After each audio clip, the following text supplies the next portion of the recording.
Assalamualaikum warahmatullahi wabarakatuh. Sahabat kisah dan hikmah yang dirahmati Allah Subhanahu wa taala. Selamat berjumpa kembali dengan channel Kisah dan Hikmah yang selalu hadir dengan cerita unik dan menarik. Kali ini akan berkisah dengan judul Asal-usul Harta Karun.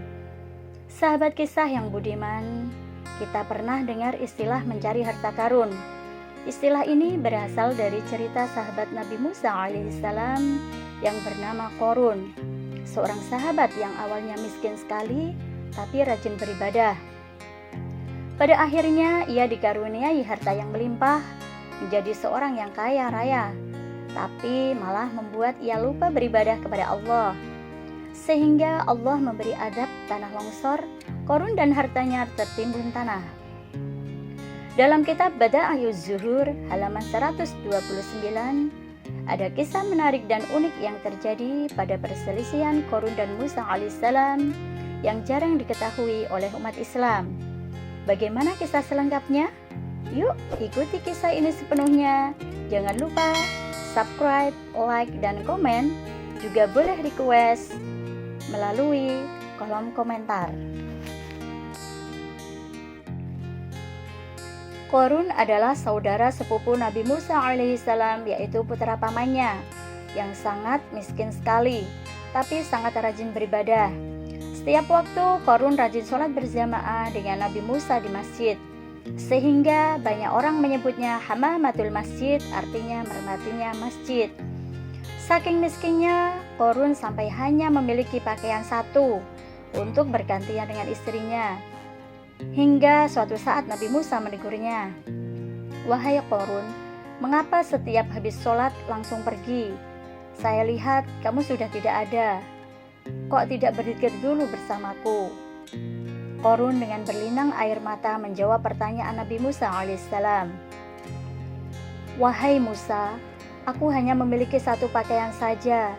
Bila aku sholat di masjid, istriku di rumah tidak berpakaian sama sekali." Nabi Musa menasihati Qorun sembari berkaca-kaca matanya. "Wahai Qorun, bersabarlah. Semua ini takdir Allah yang harus kamu terima dengan ikhlas. Yang penting kamu masih bisa beribadah. Itu suatu anugerah yang luar biasa." Bertahun-tahun Qorun hidup dalam kemiskinan, hingga pada suatu hari Qorun berkata kepada Nabi Musa, "Wahai Musa, mohon saya didoakan biar Allah memberi aku harta yang cukup. Aku sudah tidak tahan lagi hidup dalam kemiskinan." Seketika Musa tersenyum, tapi hatinya juga iba dan kasihan melihat saudaranya hidup dalam kemiskinan. "Wahai Qorun, terima saja apa yang telah diberikan Allah dengan ridho dan ikhlas. Sebenarnya hidupmu sekarang ini sudah terbaik. Yang penting kamu bisa beribadah, itu yang penting." Nabi Musa, "Nanti kalau aku kaya, aku akan tambah rajin beribadah. Bisa membantu saudara kita yang lain," jawab Qorun agak memaksa untuk didoakan. Dengan berat hati dan agak terpaksa, Nabi Musa akhirnya mendoakan Qorun. Setelah itu, Qorun belajar membuat industri dari bahan kimia. Dalam waktu yang sangat singkat, Qorun sudah menjadi seorang miliarder yang kaya raya. Rumahnya mewah bertingkat, bajunya sangat istimewa, bahkan perlengkapan untuk kuda saja terbuat dari emas. Sampai penduduk Mesir terkagum-kagum akan kekayaan Qorun. Tapi sayang seribu sayang, kekayaan yang melimpah membuat Qorun lupa beribadah. Dia sudah tidak pernah sholat di masjid, bahkan sudah berani menghina Nabi Musa karena merasa lebih mulia dengan kekayaannya. Suatu hari Nabi Musa mengutus seorang santri agar mengambil zakat yang harus dibayarkan oleh Qorun. Tapi Qorun menolaknya dengan nada yang sangat kasar. "Bukankah Musa tahu kalau kekayaanku ini hasil dari kerja kerasku? Enak saja dia minta-minta atas nama zakat." Terjadilah permusuhan di antara Nabi Musa dan Qorun. Qorun menganggap Musa iri dengki atas kekayaannya. Dia merencanakan sesuatu agar kaum Bani Israel tidak suka dan menghina Nabi Musa. Pada suatu malam, Qorun tega merencanakan fitnah kepada Nabi Musa. Ia datang ke rumah perempuan hamil besar dan cantik, masih muda tapi miskin. Wahai wanita cantik, aku mohon kamu mau bekerja sama denganku. Nanti kamu aku beri imbalan emas yang banyak dan kamu aku sunting jadi istriku. Mendengar imbalan tawaran dari Qorun, perempuan cantik itu langsung tertarik. Apa yang Anda kehendaki, wahai saudagar Qorun yang kaya raya? Dan apa yang harus aku lakukan? Seketika Qorun menjelaskannya dengan senang hati. Aku ingin menjatuhkan nama baik Musa agar kaum Bani Israel benci kepadanya. Besok siang aku akan membayar dengan emas kepada penduduk sini untuk berkumpul di depan rumah Musa. Dengan bangga, Qorun sangat optimis niatnya akan tercapai. Besok kamu berkata di depan banyak orang begini, sesungguhnya orang yang kalian anggap sebagai utusan Tuhan, yaitu Nabi Musa, telah berbuat tak terpuji. Dia mengajakku berbuat zina hingga sekarang aku hamil. Wanita cantik itu menyanggupi kemauan Qorun. Esok harinya Qorun mengumpulkan kaum Bani Israel. Kemudian Qorun berpidato. Wahai kaum Bani Israel, ketahuilah dan jangan kaget bahwa orang yang kalian puja-puja sebagai utusan Tuhan, yaitu Musa, telah melakukan zina terhadap wanita cantik ini hingga hamil.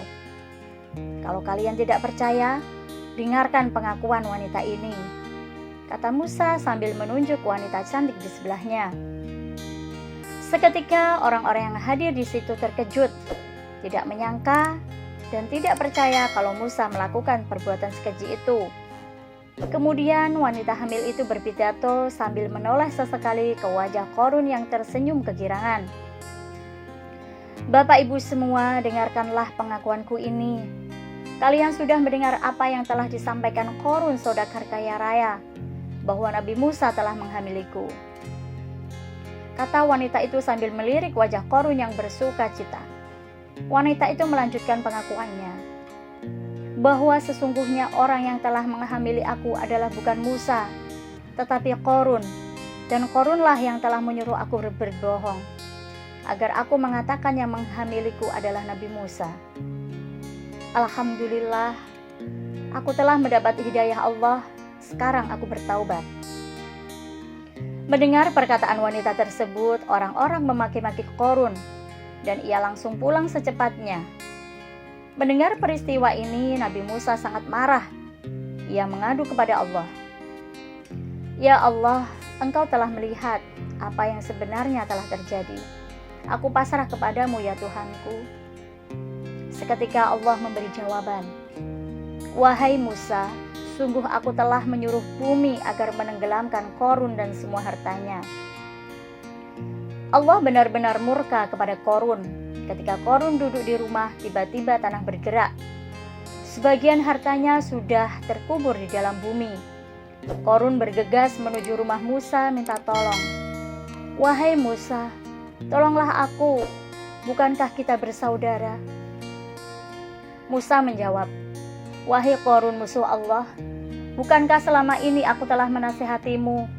Jangan terlalu mencintai dan membangga-banggakan harta. Tapi kamu malah memfitnah aku. Kamu lupa beribadah kepada Allah. Sekarang terimalah adab dari Allah. Dan kamu beserta hartamu akan terkubur di dalam tanah. Akhirnya adab Allah datang. Qorun dan hartanya hilang di telan bumi. Hingga sekarang kita sering mendengar istilah mencari harta karun. Para sahabat kisah yang dirahmati Allah, hikmah kisah ini adalah kesalahan terbesar Qorun, yaitu tidak menerima takdir Allah ketika ditakdir miskin. Padahal apa yang telah ditakdirkan Allah itulah yang terbaik bagi umat manusia. Kecintaan Qorun terhadap harta yang berlebihan membuatnya lupa akan kewajiban seorang hamba kepada Tuhannya, sehingga sifat sombong menguasai dirinya sampai berani memfitnah kekasih Allah, yaitu Nabi Musa alaihissalam. Semoga kita bisa mengambil hikmah dari kisah ini, menjadi orang-orang yang selalu ingat kewajiban beribadah kepada Allah Subhanahu wa Ta'ala. Semoga bermanfaat. Wassalamualaikum warahmatullahi wabarakatuh.